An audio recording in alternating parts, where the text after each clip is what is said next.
அண்ணாமலை எனக்கு யாருன்னே தெரியாது. நான் கட்சியில் சேரும்போது அண்ணாமலை அவர்கள் கமலாலயத்தில் ஒரு முறை நான் இருக்கும்போது அங்கே மதிய நேரத்தில் வந்தார். அவங்களோட வந்து நான் உட்காந்து சாப்பிட்டோம். ஒரு ப்ளூ ஷர்ட் போட்டிருந்தார். ரொம்ப சாதாரணமான மனிதராக இருந்தார். அப்போ கூட எனக்கு அவர் தான் அண்ணாமலை, ரஜினி சொன்ன அண்ணாமலைங்கிறது எனக்கு சத்தியமா தெரியாது. இன்றைக்கு 12 மணிக்கு மேல் அவர் பேசிய பிறகு அந்த அமைப்பில் ஏறத்தாழ 6 லட்சத்திற்கும் மேற்பட்டவர்கள் இன்னும் கூடிக்கொண்டே இருக்கிறது. நானும் அதில் இணைந்து கொள்கிறேன் என்று அவரவர் தானாக வந்து இணைந்து கொண்டிருக்கிறார்கள். அப்படிப்பட்ட ஒரு மக்கள் செல்வாக்கு மிக்க தமிழக மக்களின், தமிழக இளைஞர்களின், தமிழக பெண்களின், தாய்மார்களின் ஆதரவு பெற்ற திரு கே அண்ணாமலை அவர்கள் தொடங்கி இருக்கிற அந்த அமைப்பிற்கு நாங்களும் எங்களால் முடிந்த ஒரு சிறு உதவியை, அணில் போன்று இருந்து நாங்களும் அந்த உதவியை செய்வதற்கு இன்றைக்கு அவரோடு இணைவதென்று முடிவு செய்து இங்க இருக்கிற எல்லோருமே அவருடைய இணைப்பில் இணைந்திருக்கிறோம். விமான நிலையத்தில் வரவேற்பு கொடுக்கவும் செல்கிறோம். இதில் தமிழகம் எதிர்பார்க்கிற ஒரு தலைமை, தமிழகம் மக்கள் எதிர்பார்க்கிற ஒரு ஆற்றல் மிக்க தலைமை, தமிழக மக்கள், இளைஞர்கள், தாய்மார்கள் எதிர்பார்க்கிற ஒரு அறிவு சார்ந்த தலைமை திரு அண்ணாமலை அவர்களிடம்தான் இருக்கிறது. மற்ற எந்த தலைவர்களையும் நான் குறை சொல்ல விரும்பவில்லை. ஆற்றல் மிக்க தலைவராக குக்கிராமங்கள் வரை பிஜேபியை கொண்டு சென்ற ஒரு தலைவராக அவர் விளங்கிய காரணத்தினால்தான், அவருக்கு ஒரு சிறப்பு தன்மை, சிறப்பு சக்தி, சிறப்பு ஆற்றல் இருக்கிற காரணத்தினால்தான் அவரை நாங்கள் ஆதரிக்க முடிவு செய்து இன்றிலிருந்து கட்சியிலிருந்து நாங்களாகவே ராஜினாமா செய்வ கடிதத்தை இப்பொழுது தலைவர் அவர்களுக்கு அனுப்ப இருக்கிறோம்.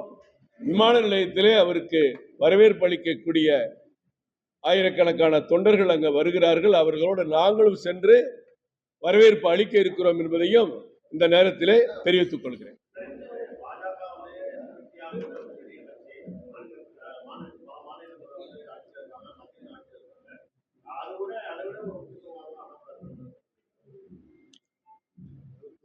எல்லா ஊர்லயும் எல்லா சக்தியும் வேலை செய்யாது.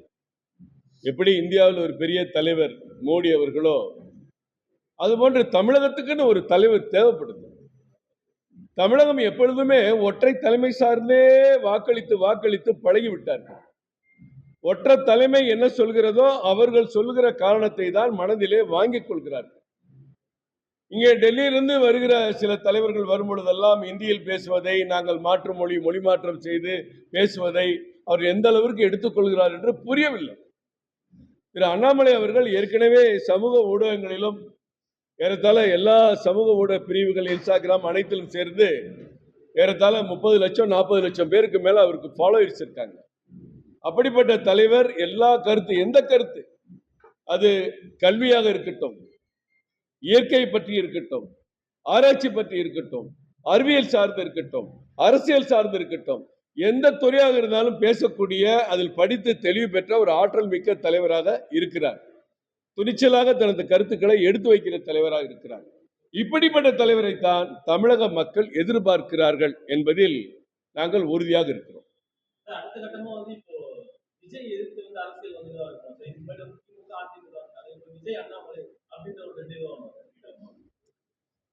விஜயை எதிர்த்து அரசியல் இருக்காது. ஆனால் விஜய் ஆட்சியை எதிர்த்து இருக்கலாம் இல்லையா? இன்னைக்கு எல்லா கட்சியும் அதான் செய்வாங்க.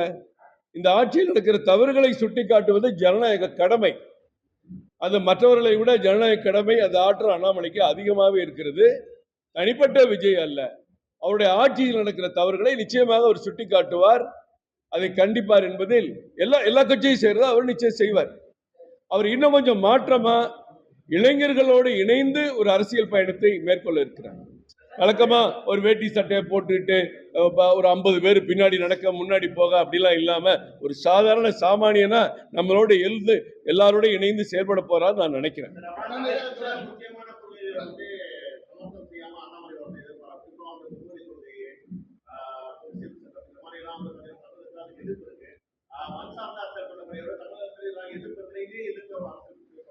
அவரே இன்னைக்கு சொல்லியிருக்கிறாரு, மண் சார்ந்த விஷயங்கள்ல சில கருத்து வேறுபாடுகள் உருவாகி விடுகிறது.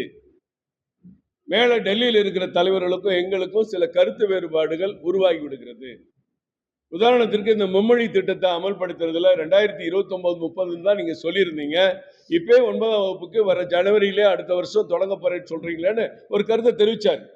உடனே நம்ம ஊடகங்கள் என்ன பண்ணாங்க, மத்திய அரசுக்கு எதிராக அண்ணாமலை அறிக்கை அப்படின்னு நம்ம எல்லாம் போட்டோம். இப்ப இந்தி படிக்க வேண்டியது கட்டாயம் இல்லை, ஆனா இந்தி எல்லாரும் படிக்கிறாங்க. தமிழ்நாட்டில் இந்திய 52,000 பள்ளிக்கூடத்துல இந்தி சொல்லி கொடுக்குறாங்க. அனைத்து மெட்ரிகுலேஷன் பள்ளியிலையும் சொல்லிக் கொடுக்கும். அது நம்ம யார் கண்ணுக்கு தெரியறது இல்லை.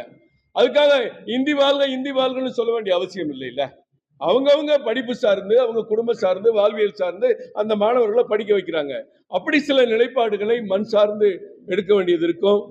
மேகதாதுவில் கர்நாடக பாரதிய ஜனதா ஒன்று நினைக்கலாம், ஆனா நம்ம அதை ஆதரிக்க முடியாதுல்ல.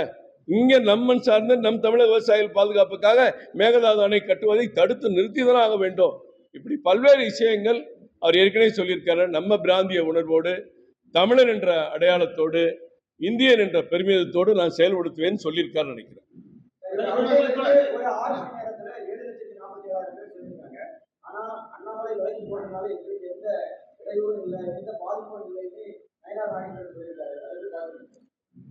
நயனா நாகேந்திரன் அந்த கட்சியினுடைய தலைவர் என்ற அடிப்படையில் அப்படித்தானே சொல்ல முடியும்.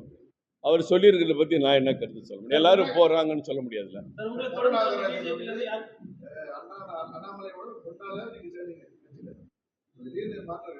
இல்ல, அதான் சொன்னேன், அண்ணாமலை எனக்கு யாருன்னே தெரியாது நான் கட்சியில சேரும்போது. அண்ணாமலை அவர்கள் கமலாலயத்தில் ஒரு முறை நான் இருக்கும்போது அங்க மதிய நேரத்தில் வந்தார். அவங்களோட நான் உட்காந்து சாப்பிட்டோம். ஒரு ப்ளூ ஷர்ட் போட்டிருந்தார். ரொம்ப சாதாரணமான மனிதராக இருந்தார். அப்போ கூட எனக்கு அவர் தான் அண்ணாமலை, ரஜினி சொன்ன அண்ணாமலைங்கிறதுல எனக்கு சத்தியமா தெரியாது. அப்புறம் அவரோட பேசிட்டு அவர் என்னை கொண்டு ஒரு ஆஃபீஸில் ட்ராப் பண்ணுங்கனாரு. என் காரில் கூட்டு போய் ட்ராப் பண்ணேன். அன்னைக்கு அந்த அறிமுகம், அந்த பழக்கம் தான். நான் தான் ஏற்கனவே சொன்னேன் சார், மற்ற நியமன தலைவர்கள்லாம் 3 ஆண்டுகளை எண்ணிக்கொண்டு 3 ஆண்டுகளுக்குள் என்ன செய்ய வேண்டும் அதை முடிச்சுட்டு அடுத்து வரக்கூடிய ஒரு கிளிப்பிள்ளை மாதிரி அடுத்து மறுபடியும் ஒரு தலைவர்னா தமிழ்நாட்டில் எப்படி சார் மாற்றம் கொண்டு வர முடியும்? ஏதாவது ஒன்று இவங்க சொந்தமா யோசிச்சா கூட செயல்படுத்த முடியாது.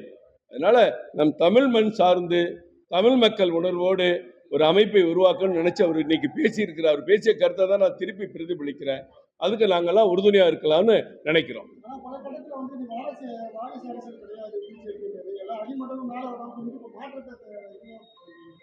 திருப்பி சொல்லுங்க.